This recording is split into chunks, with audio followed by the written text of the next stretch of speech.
ఈ రోజున మనం చూస్తే మరి ఈ పీపీపీ అని చెప్పేసి ప్రైవేటైజేషన్ ఆఫ్ మెడికల్ కాలేజ్ అంటున్నారు కదా, మరి ఈ పీపీపీ మోడల్లో ఈ మెడికల్ కాలేజ్ కడతారా? అసలుకి అవుతాయా? ఏ మాత్రం కూడా చిత్తశుద్ధి లేకుండా అడుగులు ముందుకు వేస్తే నిర్ణయాలు ఇలాగే ఉంటాయి, దాని తగ్గట్టు ప్రజలు ఇలానే మోసపోతూ ఉంటారు, మీకు మాత్రం బుద్ధి రావట్లేదని చెప్పి తెలియజేసుకుంటా ఉన్నాం. ఇక మళ్ళా ఈ పీపీపీ మోడల్లో వీళ్ళే చెప్తా ఉన్నారు ఏమని, పీపీపీ మోడల్ అంటే ఏంటి, అసలు ఏంటి అంటే పబ్లిక్ ప్రైవేట్ పార్ట్నర్షిప్. మరి చంద్రబాబు నాయుడు గారి మాటలను బట్టి చూస్తే ఆయన ఏమంటున్నారు, ప్రభుత్వ పెత్తనం అంట, ప్రైవేట్ మేనేజ్మెంట్ అంట. మరి ఈ రెండింటికి డిఫరెన్స్ ఏంటి అసలుకి? ప్రభుత్వం అంటే ఏంటి, ప్రైవేట్ మేనేజ్మెంట్ అంటే ఏంటి, పెత్తనం అంటే ఏంటి? అసలుకి పెత్తనం అంటే ఏంటి దాని అర్థం చెప్పాలి చంద్రబాబు నాయుడు గారు. పెత్తనం అంటే ఏంటి, మేనేజ్మెంట్ అంటే ఏంటి అంటే రెండు, ఒకటి తెలుగు పదం ఒకటి ఇంగ్లీష్ పదం, అర్థాలు అవే. ఎవరిని కన్ఫ్యూజ్ చేయాలనుకుంటున్నారు? మీరే అంటారు మనమే అన్ని చేయాలంటారు, మళ్ళీ వాళ్ళకి ఇవ్వాలంటారు, మనదే అని మళ్ళీ అంటారు. ఎవరు మీరు ఏం చెప్తే అది జనం పిచ్చోళ్ళు అనుకుంటున్నారు, మీరు ఏం చెప్తే అది నమ్ముతారు, ఎవరు మమ్మల్ని ఏం క్వశ్చన్ చేయరు, ఎవరు మమ్మల్ని వచ్చి అడిగేది లేదు, మేమేమి ఎవరికి చేయాల్సినటువంటి పని లేదని చంద్రబాబు నాయుడు గారు నిర్ణయించుకున్నారు. కాబట్టి ఇక మీరు మేనేజ్మెంట్ అంటారు, పెత్తనం అంటారు, ఇక ఏమన్నా కూడా మీకు నచ్చినట్టుగా మీరు ఒకే అర్థాన్ని రకరకాలుగా చెప్తూ మళ్ళీ కన్ఫ్యూజ్ చేస్తారు. మళ్ళీ అంటారు పీపీపీ వేరు ప్రైవేటైజేషన్ వేరు అని మళ్ళీ మీరే వచ్చి చెప్తా ఉంటారు. మనం చూస్తా ఉన్నాము, ఎకరానికి 100 రూపాయలు చొప్పున 50 ఎకరాల ల్యాండ్ 66 ఏళ్లకు లీజ్ అంట. ఇక ఇచ్చేసి పైగా ఇక ఈ మెడికల్ కాలేజ్ ఆల్రెడీ కొంత మనము ఇన్ఫ్రాస్ట్రక్చర్ లే చేసి కొంత కట్టున్నవి, ఇంకా కొన్ని ఇన్కంప్లీట్ ఉన్నాయి, ఇవన్నీ కూడా వాళ్ళకి ఇచ్చేసి మేం పెత్తనం చేస్తాం, మళ్ళీ మాకిందే ఉంటది, హక్కులు మాకే ఉంటాయి, నిర్వహణ వాళ్ళు చేస్తారు అంటారు. మళ్ళీ అంటారు మళ్ళీ పీపీపీకి ఇచ్చేస్తున్నాము వాళ్ళు చూసుకుంటారంటారు.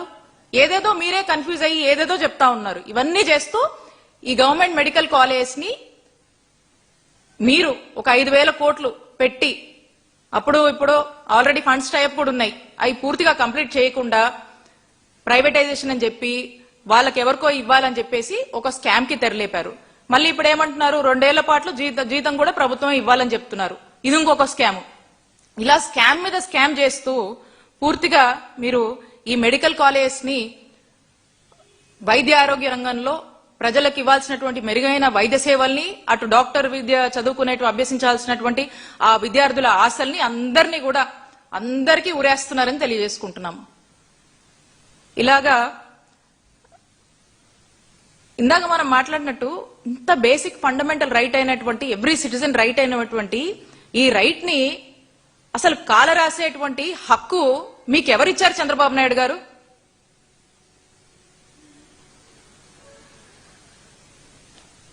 మా నాయకుడు జగన్మోహన్ రెడ్డి గారు చెప్పినట్లు ఈ పీపీపీ విధానము, పీపీపీ ముసిగేసి మళ్ళీ ప్రైవేటైజేషన్ అని చెప్పేసి మీరు ఏదో రకరకాల పేర్లతో మీరు ఏదేదో మాట్లాడుతూ ఉన్నారు.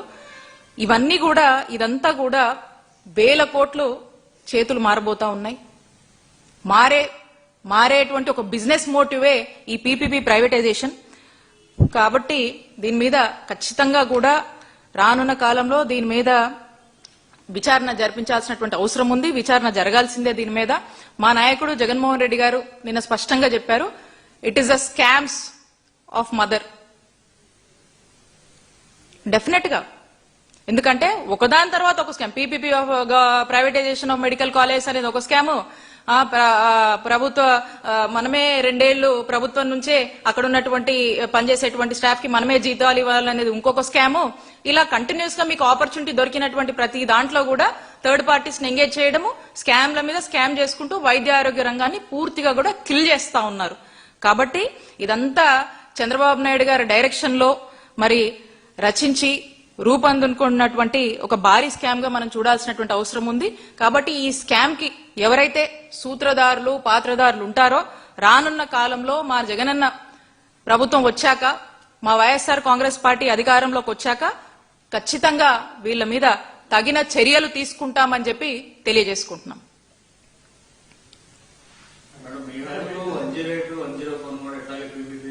ఇచ్చారు కదా, అది అప్పుడు అది ఇచ్చినప్పుడు దీన్ని ఎందుకు రాజకీయం చేస్తున్నారని మంత్రి వాళ్ళు అదే మాట్లాడుతున్నాం కదా, మనము 108 సేవలు, 108 వాహనాల సేవలు, గవర్నమెంట్ మెడికల్ కాలేజ్ ఒకటే కంపారిజనా? గవర్నమెంట్ మెడికల్ కాలేజ్ అండి, అంత ల్యాండ్ ఏర్పాటు చేసి 500 కోట్లు ఖర్చుతో ఆల్రెడీ కొంత మనము ఇన్ఫ్రాస్ట్రక్చర్ లే చేసి కావాల్సినటువంటి అన్ని ఫెసిలిటీస్ ని మనము క్రియేట్ చేసుకొని ఫండ్స్ టైఅప్ చేసి ఎక్కడ ప్రభుత్వం మీద భారం లేకుండా ఎక్కడికక్కడ మనం ప్లాన్ చేసి ఒక యాక్షన్ ప్లాన్ పెట్టుకొని ఇవి కట్టాలనే ఉద్దేశంతో అక్కడ ఉన్నటువంటి ప్రాంత ప్రజలకు ఒక పెద్ద హాస్పిటల్ తీసుకురావాలి, చక్కటి వైద్య సేవలు అందించాలి, సూపర్ స్పెషాలిటీ మల్టీ స్పెషాలిటీ సేవలను అందించాలనే ఉద్దేశంతో ముందుకు వెళ్తుంటే ఇది కట్టకుండా దీని మీద వీళ్ళకు చిత్తశుద్ధి లేకుండా ఇది వాళ్ళు చేయట్లేదు కాబట్టి ఎక్కడ లేని కంపారిజన్స్ ఏదేదో తెచ్చి మాట్లాడుతూ ఎందుకు ప్రజల్ని కన్ఫ్యూజ్ చేస్తున్నారు? 108 సేవలు బ్రహ్మాండంగా మేము అందించాము. ఈ రోజు ఏమో ఉన్నాయి, ఎక్కడున్నాయి ఈ అంబులెన్స్ లో? టైంకి వస్తున్నాయా? ఎంతమంది ప్రాణాలు కోల్పోతున్నారు? రోజుకు ఒక ఆర్టికల్ న్యూస్ పేపర్ లో చూస్తున్నాము. దానికి సమాధానం చెప్పండి. మీరు చేయాల్సినటువంటి పనులు, మీరు చేపట్టాల్సినటువంటి డెవలప్మెంట్ చేపట్టకుండా పైగా ఏవో సాకులు వంకలు వెతుక్కుంటూ ఏది పడితే అది మాట్లాడే మిమ్మల్ని ప్రజలు అన్ని గమనిస్తున్నారు, ప్రజలకు అన్ని అర్థమవుతున్నాయి. అందుకే 1 కోటి సంతకాలని చెప్పి కుటుంబానికి ఒకరు వచ్చి సంతకం చేసి పెద్ద ఎత్తున కూడా ఈ రోజు చంద్రబాబు నాయుడు గారి ప్రభుత్వాన్ని వ్యతిరేకిస్తున్నారు ప్రజలు. అది ఆలోచించి ఇప్పటికైనా బుద్ధి తెచ్చుకొని ఈ నిర్ణయాన్ని వెనక్కి తీసుకోండి. వీలైనంత వరకు కూడా వైద్య ఆరోగ్య రంగంలో వీలైనంత వరకు కూడా జగన్మోహన్ రెడ్డి గారు తీసుకొచ్చినటువంటి ఇనిషియేటివ్స్ కావచ్చు, జగన్మోహన్ రెడ్డి గారు ఏదైతే ఉన్నటువంటి సిస్టమ్స్ ఒక స్టాండర్డ్స్ మెయింటైన్ చేశారో కనీసం ఉన్నాయి అయ్యన్న ఆల్రెడీ మేము చేసాం, అవన్న చూసి నేర్చుకుని ఆ స్టెబిలిటీ అనేది మెయింటైన్ చేయమని చెప్పి ఈ ప్రభుత్వాన్ని మేము కోరుతా ఉన్నాం.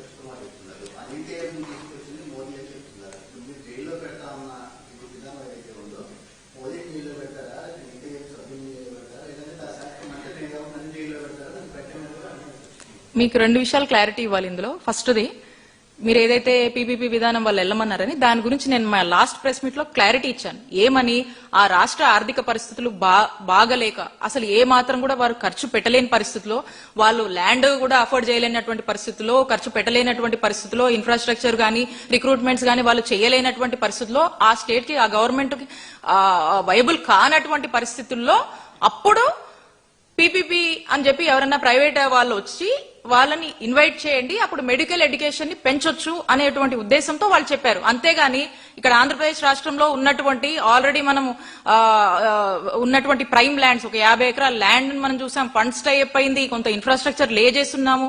ఇలా సగమైనటువంటి కాలేజీలను నమ్ముకోమని నీతి ఆయోగ్ గానీ మొన్న ఇచ్చినటువంటి స్థాయి రికమెండేషన్ లో చెప్పలేదు. వాళ్ళు ఇచ్చినటువంటి క్లియర్ అంశం ఇంబ్యాలెన్సెస్ ఆఫ్ మెడికల్ ఎడ్యుకేషన్ ఉంది రాష్ట్రంలో. ఈ ఇంబ్యాలెన్సెస్ ని మనం కంట్రోల్ చేయాలంటే మనము మెడికల్ ఎడ్యుకేషన్ ని పెంచాలి. దేశం మొత్తం కూడా ఒక నేషనల్ యావరేజ్ కి ఎలా అయితే ఉందో దాని కంపారిటివ్ గా తీసుకువెళ్లాలనేటువంటి ఉద్దేశంతో చెప్పారు. కానీ ఉన్నట్టుగా ఆంధ్రప్రదేశ్ రాష్ట్రంలో సగమైనవి, సగంలో ఉన్నాయి, అంతా కొంత ఏదో 5,000 కోట్లు కట్టేస్తే గనక ఇస్తే అవి కంప్లీట్ అయిపోయి తీసుకెళ్లి ప్రైవేట్ వాళ్ళ చేతిలో పెట్టమని మాత్రం స్థాయి సంఘంలో ఎక్కడ చెప్పలేదు. దాని గురించి నేను ఛాలెంజ్ కూడా విసిరాను. అండ్ రెండోది, మీరు అడుగుతా ఉన్నారు రెండో క్వశ్చన్, జైల్లోకి పంపిస్తారా, ఆయన్ని పంపిస్తారా అని. ఒకటండి, మేం చెప్తుంది ఇందాక కూడా నా ప్రెస్ మీట్ లో క్లియర్ గా చెప్పాను. ఏమని, దీంట్లో వీళ్ళు చేస్తున్నటువంటి స్కామ్ లో సూత్రధారులు, పాత్రధారులు ఎవరైతే ఉన్నారో ఒక డీటెయిల్డ్ ఎంక్వైరీ మేము అధికారంలోకి వచ్చాక ఇస్తాము. అప్పుడు ఆ ఎంక్వైరీలో తేలినట్టు దాని యాక్షన్ ప్లాన్ తీసుకుంటాం అని చెప్పి దాని తగ్గట్టు యాక్షన్ ఉంటుంది. అది మేము మా యాక్షన్ ప్లాన్ అనేది ఫర్దర్ మేము ఏం చేస్తామనేది చెప్పాము. అది మేము చెప్పాము. ఇక మీరు అన్నట్టు వాళ్ళని జైల్లో వేస్తారా, వీళ్ళని జైల్లో వేస్తారా అంటే, ఒకవేళ గనక సత్యకుమార్ గారికి వాళ్ళకి ఇంటర్నల్ గా ఏమైనా బాధలు ఉన్నాయేమో, ఆయనకి ఏదైనా బాధలు ఉంటే వాళ్ళు చూసుకుంటారు. ఇక మిగతా అంశాలన్నీ వాళ్ళ ఇంటర్నల్ కి సంబంధించినటువంటి విషయాలు, దాని మీద నేను పెద్ద కామెంట్ చేయకూడదు. సో కాబట్టి ఎవరైనా ఎవరు తప్పు చేసినా వాళ్ళకు మాత్రం చట్టం తన పని తను చేసుకుపోతుంది. కాబట్టి ఆ చట్టం ముందు ఎవరైనా కూడా దోషులుగా నిలబడాల్సిందే తప్పు చేస్తే.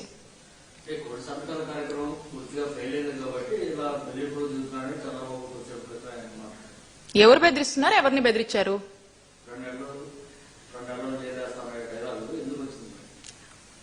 మేమేమంటున్నాము, ఒకటి, గవర్నమెంట్ మెడికల్ కాలేజ్ ప్రైవేటైజేషనే ఒక స్కామ్, ఒక బిజినెస్ మోటివ్ తో చంద్రబాబు నాయుడు గారు తీసుకున్నటువంటి నిర్ణయం, అదొక స్కామ్. ఇప్పుడు ఏమంటున్నారు, వాళ్ళేదో ఉంటారు, జీతాలు మనమే ఇవ్వాలి, ల్యాండ్ మనమే ఇవ్వాలి, 66 ఏళ్లకు లీజు మనమే ఇవ్వాలి, ఆల్రెడీ సగం కంప్లీట్ అయి ఉన్నాయి. ఇవన్నీ మనమే ఇవ్వాలంట, నిర్వహణ కూడా మనమే 2 ఏళ్లకు మనమే చేస్తున్నాము, వాళ్ళేదో వాళ్ళకు అప్పగిస్తారు.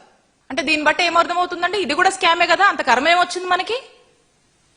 హ్యాపీగా ఆడతా పడతా 5,000 కోట్లు ఫండ్స్ టైఅప్ చేశాము, అవన్నీ అవసరం ఉన్నంత వరకు రిలీజ్ చేసుకుంటూ వస్తే మెడికల్ కాలేజ్ అని గవర్నమెంట్ సెక్టర్ లో బ్రహ్మాండంగా పనిచేస్తాయి కదా, వరల్డ్ క్లాస్ ఫెసిలిటీస్ తో తీసుకొచ్చినటువంటి ప్లాన్ అదే కదా. ఆల్రెడీ మనము 5 కాలేజీలు పనిచేస్తున్నాయి కదా. అలా ఇవి కూడా ఈ 17 అందుబాటులోకి వస్తే రాష్ట్ర ప్రజలు ఎంత బాగుంటారో, రాష్ట్ర ప్రజలకు నాణ్యమైన ఆరోగ్య సేవలను ఎంత బాగా ఇవ్వచ్చు మనము. ఇవి ఆలోచించకుండా ఏదేదో మాట్లాడుతూ ఉన్నారు. మేము బెదిరించట్లేదు, మేమేం చెప్తున్నాం, మా నాయకుడు జగన్మోహన్ రెడ్డి గారు క్లియర్ గా చెప్పారు. మేము వైఎస్ఆర్ కాంగ్రెస్ పార్టీ తరఫున క్లియర్ గా ఏం చెప్తా ఉన్నాము, ఇది స్కామ్. ఈ స్కామ్ లో మీరు ఈ చేయితో ఇచ్చి ఈ చేయితో మీరు తీసుకునేందుకు ఇవన్నీ క్రియేట్ చేసుకొని